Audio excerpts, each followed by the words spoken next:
This is Mac OS Ken. Notes ahead of Apple earnings. The NYPD is using AirTags to fight crime, and viewers are reportedly showing up for Ghosted. It is Monday, the 1st of May, 2023.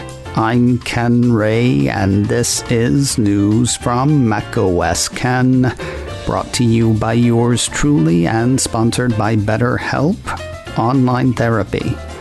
Get 10% off your first month at betterhelp.com/macosken.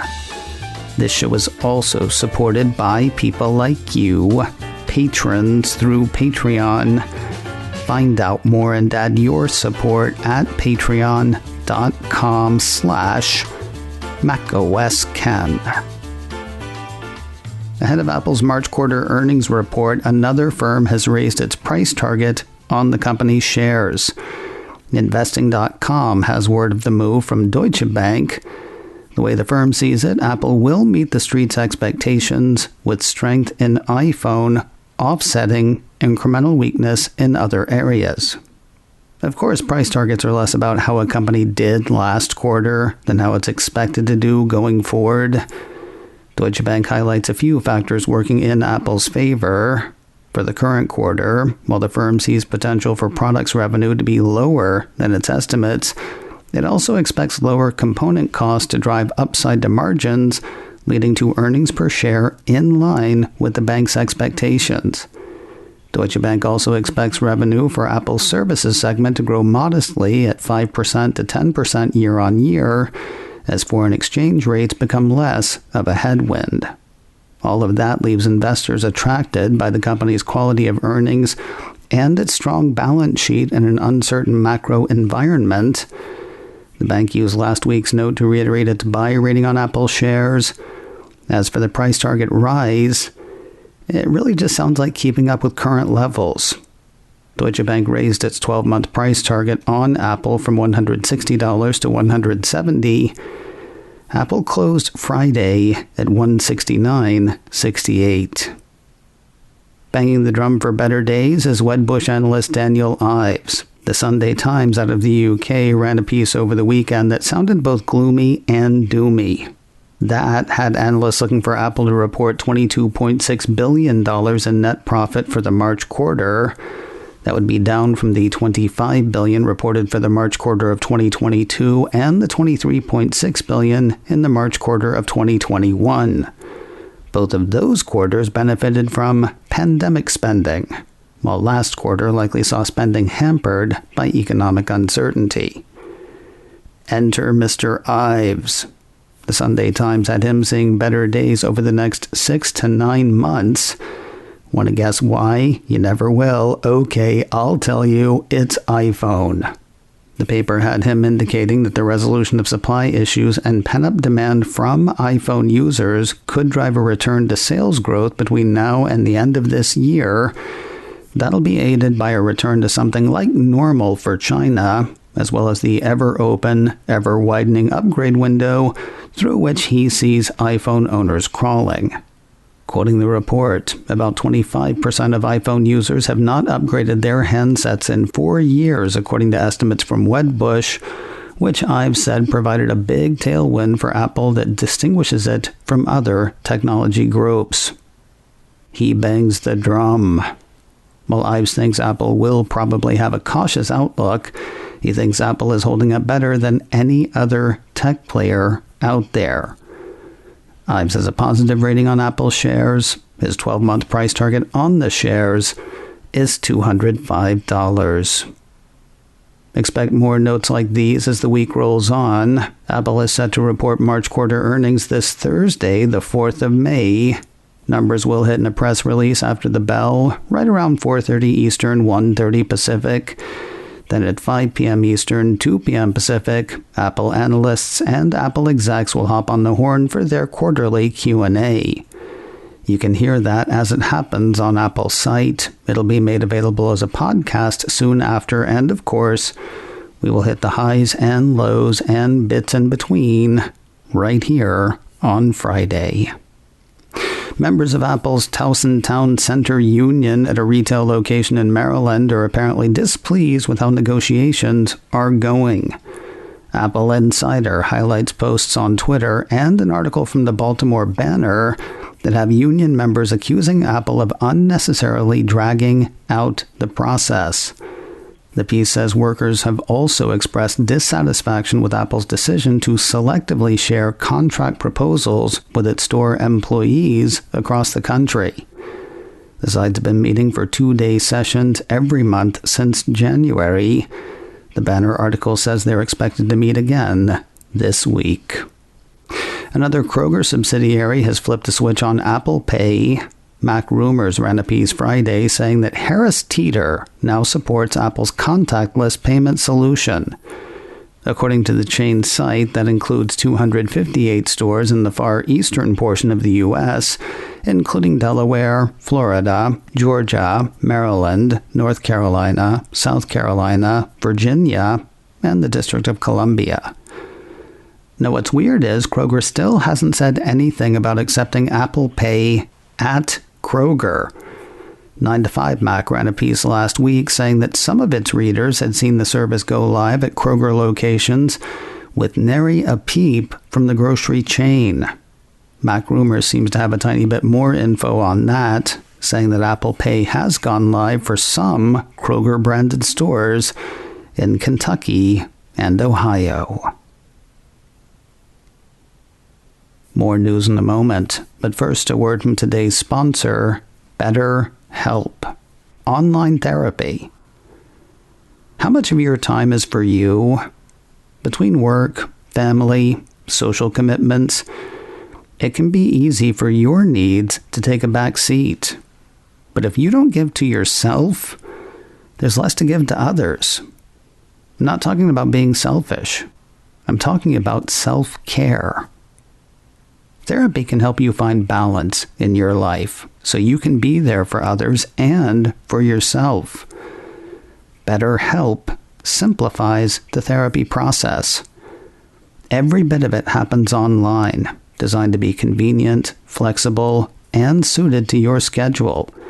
Just fill out a brief questionnaire to get matched with a licensed therapist, and if you want to switch therapist for any reason, you can, at no additional charge. I really like that online part. In the past, I've appreciated being able to message my BetterHelp therapist in addition to full sessions. Made it feel less like I was a time slot in their week. It was great to have a professional to whom I could reach out when I had an idea or when some thought crossed my mind. Find more balance with BetterHelp.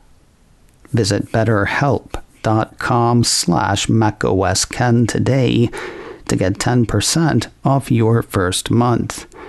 That's BetterHelp, HELP.com/MacOSKen. BetterHelp.com/MacOSKen.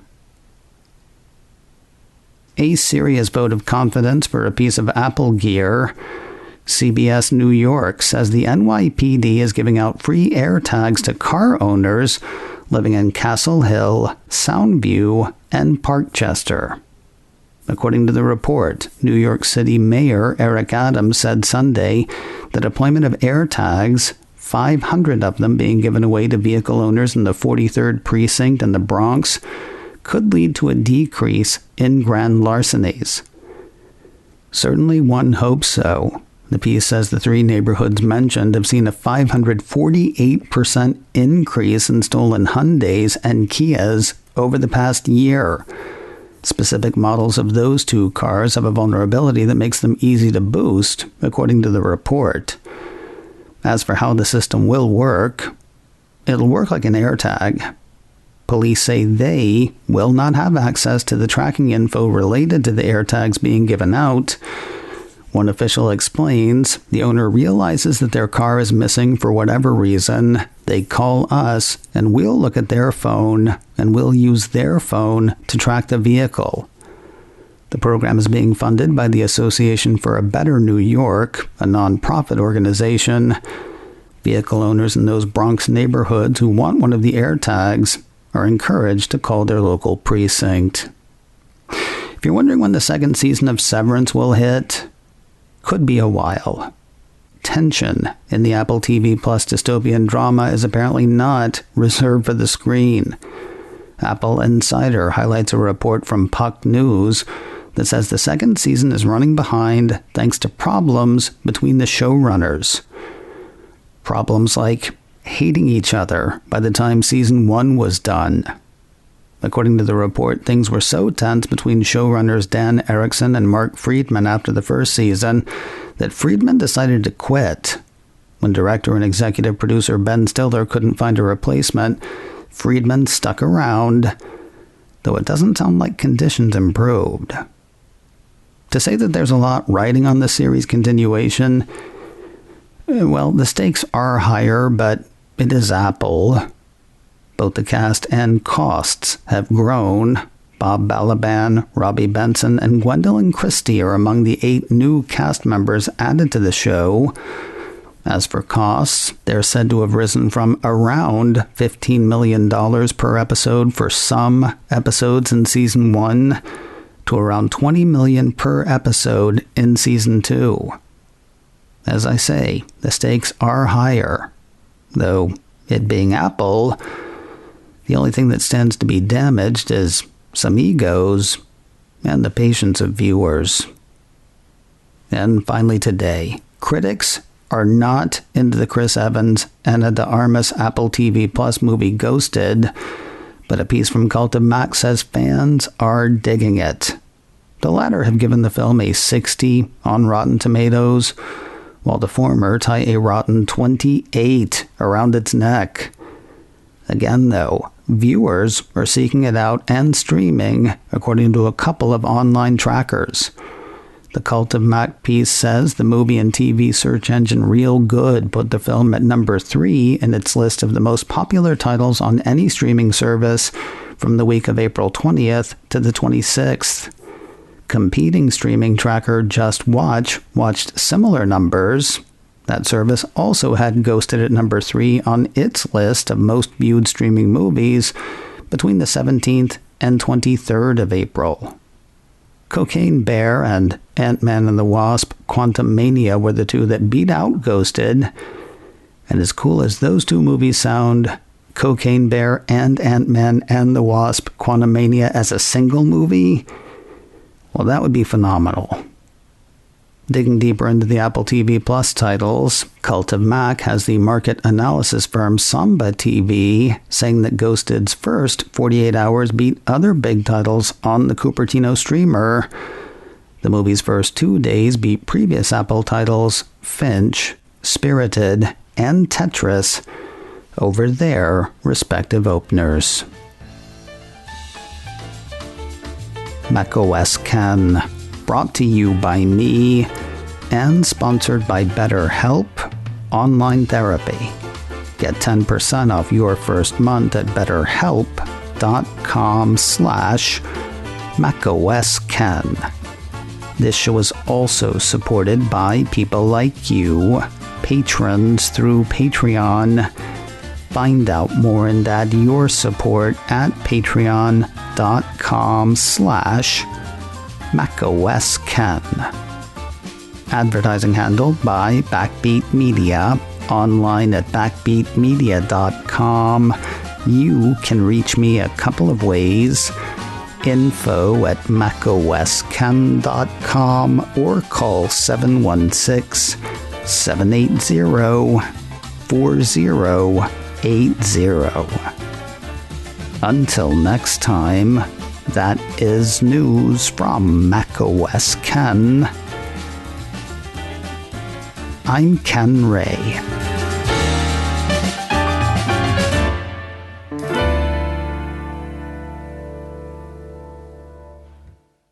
Ciao.